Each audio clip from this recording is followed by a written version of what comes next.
Okay, welcome back. In today's video we're going to be discussing adding and multiplying polynomials or pieces of polynomials. We sometimes call this combining like terms.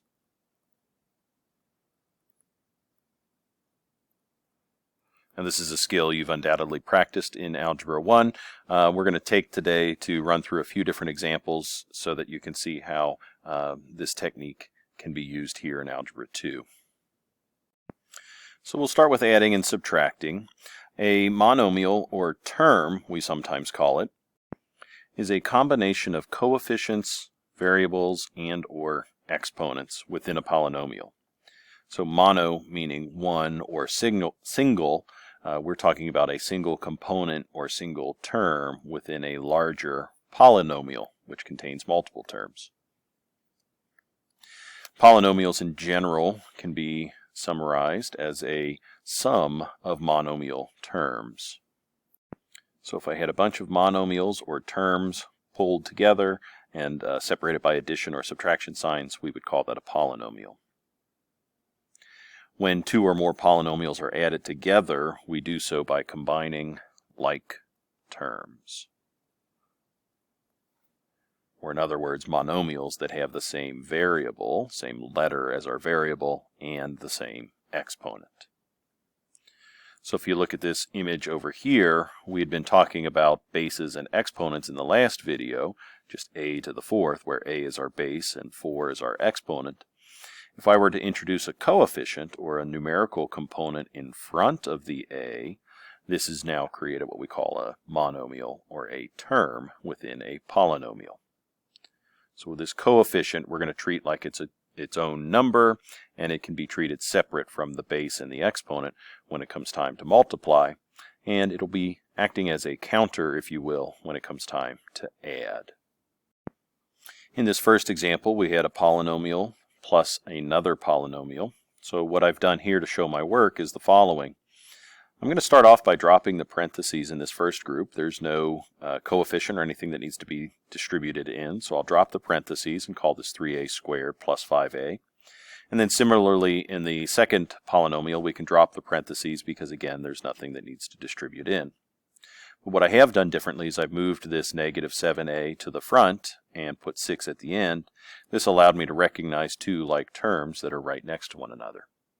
Now it's not necessary that you do that, but it's sometimes helpful so that you can see or collect your like terms in one location. Now we'll do the math. If I had 5 a's, so the coefficient of 5 is indicating that I have 5 of these a values, and I take away 7 of those a's, this is what I meant a minute ago about the coefficient acting as a counter. I have 5 a's and I'm taking away 7 a's, that leaves me with negative 2 a's. Now the term 2a does have a coefficient of 2 and a variable of a. Over here we have a coefficient of 3 with a variable of a, yet these two are not like terms because this first term has an exponent of 2, whereas this term doesn't have an exponent written. We can assume that that exponent is 1. So because they have the same variable, that makes them similar to one another, but they're not exactly alike one another because the exponents themselves differ. And as part of our description over here, like terms must have the same variable, letter, and the exponent value. Here's another example. Again, in this case, I drop the parentheses from the first polynomial. Now I have 5x to the 7th minus 7x squared. There's a negative sign in front of this polynomial, so I imagine that that's just like the number negative 1. When we have a number in front of the polynomial group, we know to multiply or distribute it into each term within the group. So it distributes to the 8x to the 7th and the 2x squared. So after that distribution, we're left with a negative 8x to the 7th power and another negative 2x squared. I took the time in this case to rearrange some things to put the x to the 7th powers together and the x to the 2nd powers together.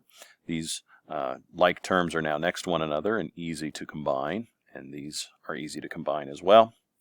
If I have 5x to the 7th powers, take away 8 of them, that leaves me with negative 3x to the 7th power. And similarly in the last group I have negative 9x to the 2nd power. Now this expression here is what we would call the simplified result to the beginning of the problem. We would say that this is simplified. Now you don't need to rearrange these terms after the second step into the third. I have seen some students that will circle like terms, so the 5x to the 7th, and they'll know that those two get combined together. And then they may take the time to put a box or a different color or a different symbol around other like terms. And you could basically identify them that way and produce a final result and skip this answer. I'll do that with this third example. If you're feeling comfortable with this, you might pause the video now and resume playback in a moment to check your work.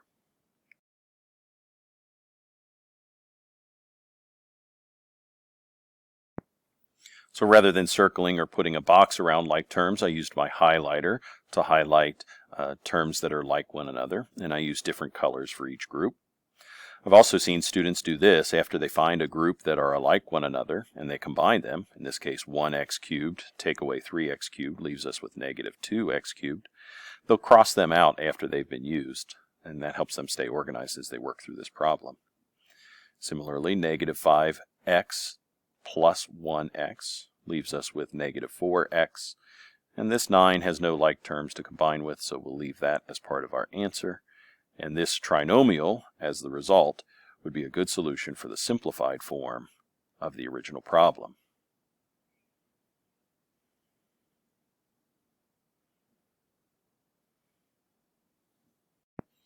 So I selected this example so that you can see an application of some math that we do with polynomials.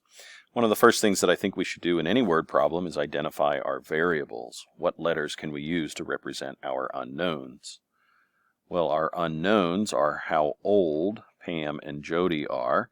So I might say something like this. I'll let the letter P represent Pam's age, and I'll let J represent Jody's age. If those are going to be my variables, now I just need to set up an equation that represents a combination of them. And in this case, I think a system of equations would be appropriate because there are two equations that can be created and both have to be true simultaneously. The first equation might be this one.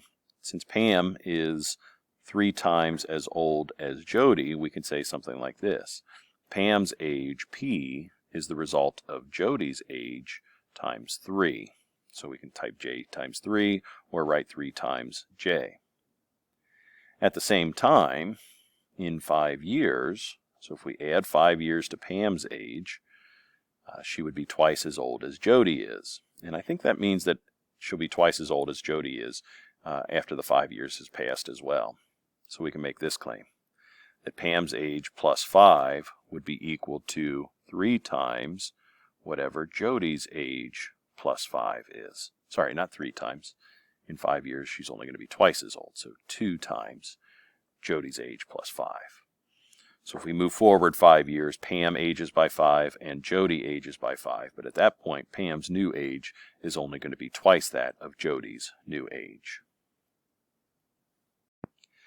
So conveniently, this problem does incorporate some of the work that we've completed in the last units and some of the work that we're completing in this new unit. Within this new unit, we might notice that the 2 in front of the polynomial j plus 5 could be distributed. We'll call this 2j plus 10. But also, since we have a variable that's already isolated, we can use the substitution method to rewrite this equation with only a single variable. So everywhere that I see the letter P, I'm now going to replace that with the letter 3j, or the combination 3j. So I'm going to erase this P value and call it 3j. And now I'm going to see if I can get j by itself. Now, I think one good technique might be to subtract both sides by 2j. That's going to get it to cancel from over here. And when I subtract 2j over here, I'm left with 1j as a result. Simultaneously, I'll subtract 5 from this side of the equation to make it disappear. But I'll have to subtract 5 from this side of the equation to keep the equation balanced. And coincidentally, it looks like J, or Jody's age, must be 5 years old. Well, if we know that Jody must be 5, then we can go back to our original equation here and check to see what Pam's age is. Pam would be 3 times Jody's age, which is 5. And it appears that Pam must be 15 years old. A quick check will confirm that this is true. First off, is Pam currently 3 times Jody's age? Well, yes, 15 is 3 times 5. And in 5 years, if we were to add 5 to this, Pam would be 20 years old. And if we add 5 to this, then Jody will be 10 years old. And certainly when Pam is 20 and Jody is 10, Pam is now only twice as old as Jody. So there we have it, a nice little application to polynomial work and a callback to our system of equations unit. Now we'll move on to multiplying polynomials. Multiplying, in other words, finding the product of polynomials, can be determined by multiplying coefficients and then also multiplying similar terms. Remember, similar terms are those that have the same variable, but they might have a different exponent. Let's try to fit that in there a little bit better.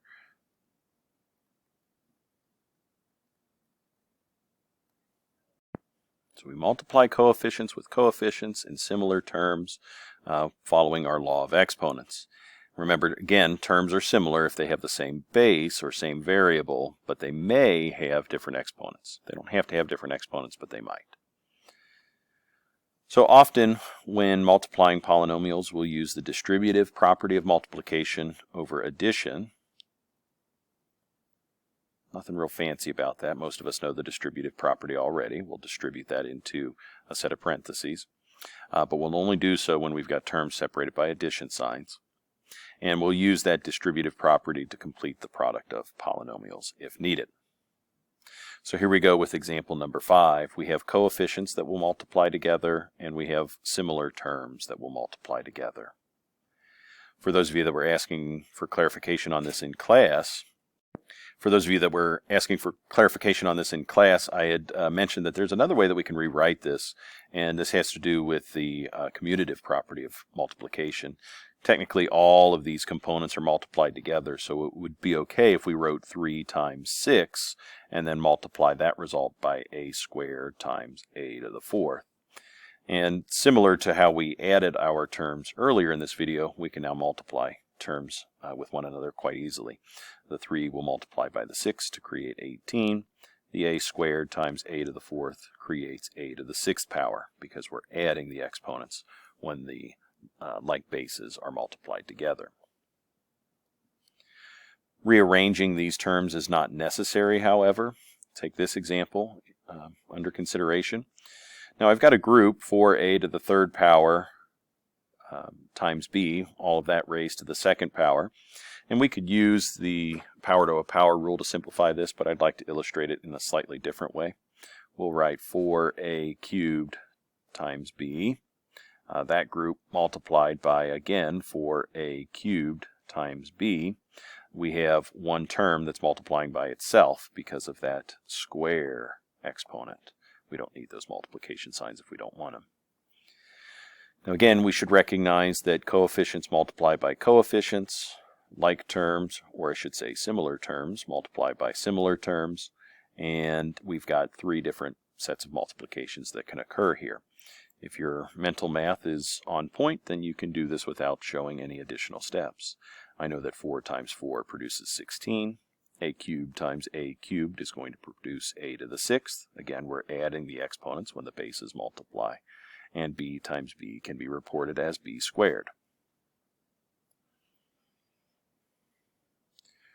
For example number 7, we're going to look at this as a distributive property over addition. Even though there's a subtraction sign, we still call it distributive over addition. This is like adding a negative 3x. And that says take this 5x term and multiply it by the x squared, multiply it by the negative 3x, and multiply it by the 2 terms as well. So all 3 of these exponents receive the distribution of this original term. So here again, I don't think a whole lot of work needs to be shown. If we recognize that 5 would multiply by the implied coefficient of 1, 5 times 1 makes 5, and the x times x squared produces an x to the third power. We have an implied power of 1 here. 5 times negative 3 produces the negative 15, and x times x produces an x squared.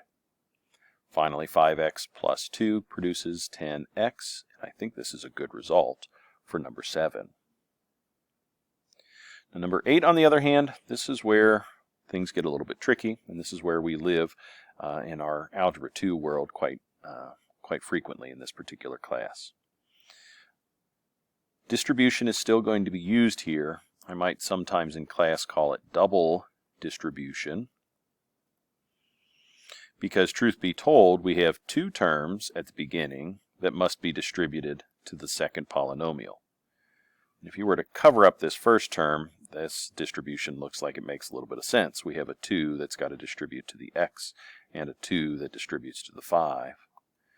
But if we were to cover up the second term, that also should make sense. If this wasn't here, then we'd have an x that has to distribute into this first x, and an x that distributes into this 5. And that's where the name double distribution comes into play.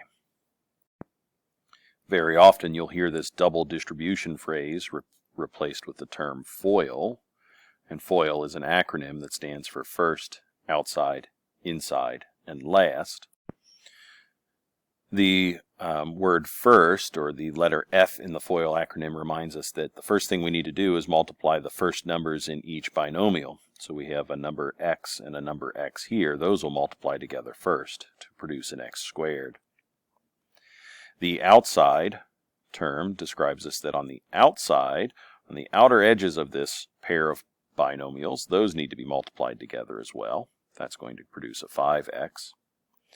And then I for inside, the inner 2 terms multiply together.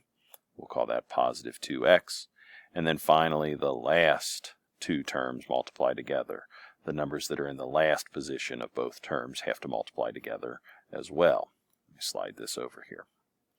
So we now have a plus 10 at the end. So that takes care of our distribution, but you may also notice that there are a pair of like terms that have to be added together as well. So there's nothing quite like the x squared and nothing quite like the 10. That's pretty typical, but these middle 2 terms are alike one another. They have the same variable and exponent. So if I have 5 x's added with 2 more x's, that makes a total of 7 x's. And those binomials that multiplied together above have turned into this trinomial when simplified down below.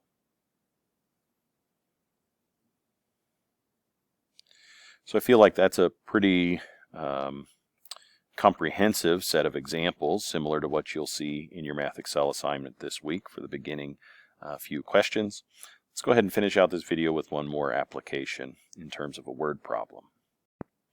We have the length of a backyard that's 40 feet more than twice that of the width, x.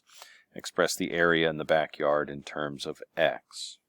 Well, if we draw a sketch, this might help us understand what's happening here. Let's say the short length is the width. So I might say something like this. The width is equal to some unknown number x. I don't really need the w for right now, so I'll just call that x for the time being. Now the length would be the dimension along this longer side. It's 40 feet more than 2 times x. So we've got 40 plus 2 times x. If my job is to find the area of this rectangle, I know that area is supposed to be length times width, but in this case, length is represented by 40 plus 2x, and the width was represented by the unknown number x. The area equation then would be the result of 40 plus 2x times the number x.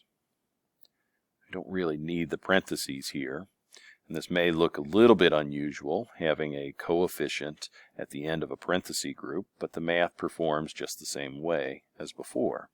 We should distribute this x over the addition expression inside the parentheses here. So we can now report our area as 40 times x. after that first distribution, plus 2 times x squared after our second distribution. And now, even if I don't know what the length is, as long as I can identify the width of this yard, x, if I plug in a number for x, I should be able to calculate the area from that result.